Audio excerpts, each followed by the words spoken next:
ಎಲ್ಲರಿಗೂ ನಮಸ್ಕಾರ. ನಾನು ನಿಮ್ಮ Latha. Welcome back to Latha Venkatesh kitchen. ಇವತ್ತು ನಮ್ಮ ಕಿಚನ್ನಲ್ಲಿ street style masala vada recipe ಹೇಗೆ ಮಾಡೋದು ಅಂತ ಹೇಳ್ಕೊಡ್ತೀನಿ.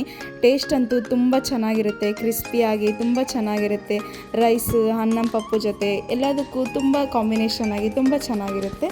ಯಾರಾದರೂ ಹೊಸದಾಗಿ ನೋಡ್ತಾ ಇದ್ದೀರಾ ನನ್ನ ಚಾನಲ್ನ, ಪ್ಲೀಸ್ ಸಬ್ಸ್ಕ್ರೈಬ್ ಮಾಡಿ, ಶೇರ್ ಮಾಡಿ.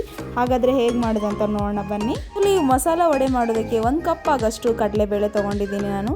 ಈಗ 1 ಕಪ್ ಆಗೋಷ್ಟು ಸೇಮ್ ಅಳತೆ 1 ಕಪ್ ಆಗೋಷ್ಟು ಕಡಲೆಬೇಳೆ ತೊಗೊಂಡಿದ್ದೀನಿ, ನೋಡ್ತಿರ್ಬೋದು ನೀವು. ಈ ಕಡಲೆಬೇಳೆನ ಚೆನ್ನಾಗಿ 1-2 ಸಲ ವಾಶ್ ಮಾಡ್ಕೊಳ್ಳೋಣ. ಚೆನ್ನಾಗಿ ವಾಶ್ ಆದ ನಂತರ 3 ಅವರ್ ನೆನೆಸಿಡಿ. ಜಾಸ್ತಿ ನೆನೆಸಿಡಕ್ಕೆ ಹೋಗಬೇಡಿ, ಕ್ರಿಸ್ಪಿ ಬರಲ್ಲ. 3 ಅವರ್ಸ್ ನೆನೆಸಿಡಿ, ಜಾಸ್ತಿ ನೆನೆಸಿಡಕ್ಕೆ ಹೋಗಬೇಡಿ. ಈಗ ನೋಡಿ, ನಾನು ನೆನೆಸಿಟ್ಟು ಆದಮೇಲೆ ತೋರಿಸ್ತಾ ಇದ್ದೀನಿ, ನೋಡ್ತಿರ್ಬೋದು. ಸ್ವಲ್ಪ ಕ್ವಾಂಟಿಟಿ ಡಬಲ್ ಆಗಿದೆ. ಈಗ ನೋಡಿ, ನಿಮ್ಮ ಮನೇಲಿ ಸ್ವಲ್ಪ ಜನ ಇದ್ದರೆ 1/2 ಕಪ್ಪೇ ಮಾಡ್ಕೊಳ್ಳಿ, ಜಾಸ್ತಿ ಮಾಡ್ಕೊಳ್ಳೋಕೆ ಹೋಗಬೇಡಿ. ಇದು ಸ್ವಲ್ಪ ಕಡಲೆಬೇಳೆ ಡಬಲ್ ಕ್ವಾಂಟಿಟಿ ಆಗುತ್ತೆ, ಹಾಗಾಗಿ ಈಗ ನೋಡ್ತಿರ್ಬೋದು ಚೆನ್ನಾಗಿ ನೆನೆದಿದೆ. ಈಗ ವಾಟರ್ ಬೇರೆ ಕಡಲೆಬೇಳೆ ಬೇರೆ 2 ಸಪ್ರೇಟ್ ಮಾಡ್ಕೊಳ್ಳೋಣ. ಈಗ ನೋಡಿ, ನಾನು ಸಪ್ರೇಟ್ ಮಾಡ್ಕೊಂಡಿದ್ದೀನಿ. ಈಗ 4 ಟೇಬಲ್ ಸ್ಪೂನ್ ಆಗೋಷ್ಟು ಕಡಲೆಬೇಳೆನ ನಾನು ಸೈಡಿಗೆ ಎತ್ತಿಡ್ತಾ ಇದ್ದೀನಿ. ನಾವು ಆಮೇಲೆ ವಡೆ ಮಾಡ್ತಾ ಇದ್ದೀವಲ್ಲ, ಆವಾಗ ಮಿಕ್ಸ್ ಮಾಡೋಕ್ಕೆ ಬರುತ್ತೆ ಅಂತ ಅಷ್ಟೇ. ಈಗ 4 ಟೇಬಲ್ ಸ್ಪೂನ್ ಆಗೋಷ್ಟು ತೆಗೆದಾದ್ಮೇಲೆ ಇದನ್ನು ನಾವು ಚೆನ್ನಾಗಿ ಮಿಕ್ಸಿ ಮಾಡ್ಕೊಳ್ಳೋಣ. ಈಗ ಮಿಕ್ಸಿ ಮಾಡೋಕ್ಕಿಂತ ಮುಂಚೆ ಮಸಾಲ ಐಟಮ್ನ ಸೇರಿಸ್ಕೊಳ್ಳೋಣ. ಅದಕ್ಕೆ ಈಗ ಒಂದು ಮಿಕ್ಸಿ ಜಾರ್ ತೊಗೊಳ್ಳಿ, ಸಣ್ಣದಾಗಿರೋ ಮಿಕ್ಸಿ ಜಾರು. ಅದರೊಳಗೆ 4 ಬೆಳ್ಳುಳ್ಳಿ ಹಾಕಿ, 4 ಬೆಳ್ಳುಳ್ಳಿ ಹಾಕಿದ್ದೀನಿ ನಾನು. ಒಂದು ಸ್ವಲ್ಪ ಮಸಾಲ ತಿನಿಸು ಹಾಕಿ, ಚಕ್ಕೆ, ಲವಂಗ, ಸ್ವಲ್ಪ ಮೆಣಸು ಹಾಕಿ. ಇದು ಹಾಕೋದ್ರಿಂದ ಫ್ಲೇವರ್ ತುಂಬ ಚೆನ್ನಾಗಿ ಬರುತ್ತೆ ಅಂತ ಅಷ್ಟೇ. ಇದಕ್ಕೆ ನಾನು ರೆಡ್ ಚಿಲ್ಲಿ ಯೂಸ್ ಮಾಡ್ತಾಯಿದ್ದೀನಿ. ಆಪ್ಷನ್ ಗ್ರೀನ್ ಚಿಲ್ಲಿ ಕೂಡ ಯೂಸ್ ಮಾಡ್ಕೊಳ್ಳಿ. ಈಗ ನೋಡಿ, 4 ಹಾಕ್ತಾಯಿದ್ದೀನಿ ನಾನು. ನಿಮಗೆ ರುಚಿಗೆ ಎಷ್ಟು ಬೇಕಾಗುತ್ತೋ ಅಷ್ಟು ಹಾಕ್ಕೊಳ್ಳಿ. ಇದನ್ನು ಈಗ ಸಣ್ಣದಾಗಿ ರುಬ್ಕೊಳ್ಳಿ. ಈಗ ನೋಡಿ, ಚೆನ್ನಾಗಿ ರುಬ್ಕೊಂಡಿದ್ದೀನಿ. ಈಗ ರುಬ್ಕೊಂಡಾದಮೇಲೆ ನಾವು ಆಲ್ರೆಡಿ ನೆನೆಸಿಟ್ಟಿದ್ವಲ್ಲ ಕಡಲೆಬೇಳೆನ, ಅದನ್ನು ಸೇರಿಸಿ ಈಗ ಚೆನ್ನಾಗಿ ಎಲ್ಲ ಸೇರಿಸಿ ಈಗ ಚೆನ್ನಾಗಿ ಇನ್ನೊಮ್ಮೆ ಮಿಕ್ಸ್ ಮಾಡ್ಕೊಳ್ಳಿ. ತುಂಬ ಸಣ್ಣಗೆ ಮಿಕ್ಸ್ ಮಾಡ್ಕೊಳ್ಳೋಕೆ ಹೋಗಬೇಡಿ, ಸ್ವಲ್ಪ ಕಚ್ಚಾ ಪಚ್ಚವಾಗಿ ಮಿಕ್ಸ್ ಮಾಡ್ಕೊಳ್ಳಿ. ಈಗ ನೋಡಿ, ನಾನು ಯಾವ ಥರ ಮಿಕ್ಸ್ ಮಾಡ್ಕೊಂಡಿದ್ದೀನೋ ಸೇಮ್ ಅದೇ ಥರ ಮಿಕ್ಸ್ ಮಾಡ್ಕೊಳ್ಳಿ. ಈಗ ನೋಡಿ, ಸ್ವಲ್ಪ ನಾನು ತುಂಬ ಫೈನಾಗಿ ಮಿಕ್ಸ್ ಮಾಡ್ಕೊಂಡಿಲ್ಲ, ಸ್ವಲ್ಪ ತರಿಯಾಗಿ ಮಿಕ್ಸ್ ಮಾಡ್ಕೊಂಡಿದ್ದೀನಿ. ಈಗ ಒಂದು ಬೌಲ್ಗೆ ಟ್ರಾನ್ಸ್ಫರ್ ಮಾಡ್ಕೊತಾ ಇದ್ದೀನಿ, ನೋಡ್ತಿರ್ಬೋದು ನೀವು. ಈಗ ಎಲ್ಲ ಬೌಲ್ಗೆಲ್ಲ ಟ್ರಾನ್ಸ್ಫರ್ ಆದಮೇಲೆ ಒಂದು ಸಣ್ಣದಾಗಿ ಹೆಚ್ಚಿರುವ ಈರುಳ್ಳಿನ ಸೇರಿಸ್ತಾ ಇದ್ದೀನಿ. ತುಂಬ ಸಣ್ಣದಾಗಿ ಹೆಚ್ಕೊಳ್ಳಿ. ನಿಮಗೆ ತುಂಬ ಕ್ರಿಸ್ಪಿ ಬೇಕಂದರೆ ಜಾಸ್ತಿ ಈರುಳ್ಳಿ ಹಾಕೋಕ್ಕೆ ಹೋಗಬೇಡಿ, ಸ್ವಲ್ಪ ಕಡಿಮೆನೇ ಹಾಕ್ಕೊಳ್ಳಿ. ಈಗ ಸಣ್ಣದಾಗಿ ಹೆಚ್ಚಿರುವ ಸ್ವಲ್ಪ ಕೊರಿಯಂಡರ್ ಹಾಕ್ತಾಯಿದ್ದೀನಿ, ಸ್ವಲ್ಪ ಕರಿಬೇವು ಹಾಕಿ. ಈಗ ಒಂದು ಟೇಬಲ್ ಸ್ಪೂನ್ ಆಗೋಷ್ಟು ಜೀರಿಗೆ ಹಾಕ್ತಾಯಿದ್ದೀನಿ. ರುಚಿಗೆ ತಕ್ಕಷ್ಟು ಉಪ್ಪು ಹಾಕ್ಕೊಳ್ಳಿ. ಇನ್ನು ನಾವು ಆಲ್ರೆಡಿ ನೆನೆಸಿ ತೆಗೆದು ಇಟ್ಕೊಂಡಿದ್ವಲ್ಲ, ಒಂದು 4 ಟೇಬಲ್ ಸ್ಪೂನ್ ಆಗೋಷ್ಟು ಕಡಲೆಬೇಳೆ, ಅದನ್ನು ಹಾಕಿ ಈಗ ಎಲ್ಲ ಚೆನ್ನಾಗಿ ಮಿಕ್ಸ್ ಮಾಡ್ಕೊಳ್ಳಿ.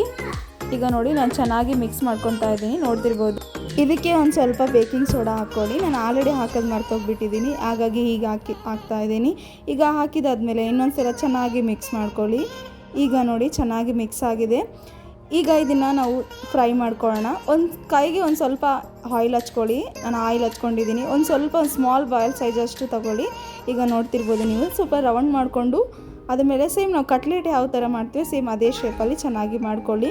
ಈಗ ನೋಡಿ, ಚೆನ್ನಾಗಿ ಸ್ಲೋಲಿ ಪ್ರೆಸ್ ಮಾಡ್ಕೊಳ್ಳಿ. ಈಗ ನೋಡಿ, ಕಟ್ಲೆಟ್ ಶೇಪಲ್ಲಿ ಮಾಡ್ಕೊಳ್ಳಿ, ಪರ್ಫೆಕ್ಟಾಗಿ ಬರುತ್ತೆ. ಈಗ ನೋಡಿ ನಾನು ಟರ್ನ್ ಮಾಡಿ ತೋರಿಸ್ತೀನಿ ಎಷ್ಟು ಪರ್ಫೆಕ್ಟಾಗಿ ಬರುತ್ತೆ ಅಂತ. ಈಗ ನೋಡ್ತಿರ್ಬೋದು ನೀವು, ಸೇಮ್ ಇದೇ ಥರ ಎಲ್ಲ ಮಾಡ್ಕೋಬೇಕು. ಈಗ ನಾನು ಇನ್ನೊಂದು ಮಾಡಿ ತೋರಿಸ್ತೀನಿ ಬನ್ನಿ.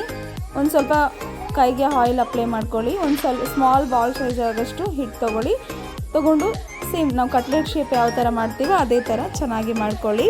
ಈಗ ನೋಡಿ, ತುಂಬ ದಪ್ಪ ಮಾಡ್ಕೊಳ್ಳೋಕೆ ಹೋಗಬೇಡಿ, ಸ್ವಲ್ಪ ತೆಳುವಾಗೆ ಮಾಡ್ಕೊಳ್ಳಿ.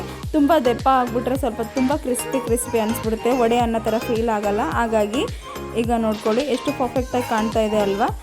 ಈಗ ನಾನು ಇನ್ನೊಂದು ಮಾಡ್ತಾ ಇದ್ದೀನಿ, ನೋಡ್ತಿರ್ಬೋದು. ಸ್ಟವ್ ಮೇಲೆ ಆಯಿಲ್ನ ಹೀಟ್ ಮಾಡೋಕ್ಕೆ ಇಟ್ಬಿಡಿ.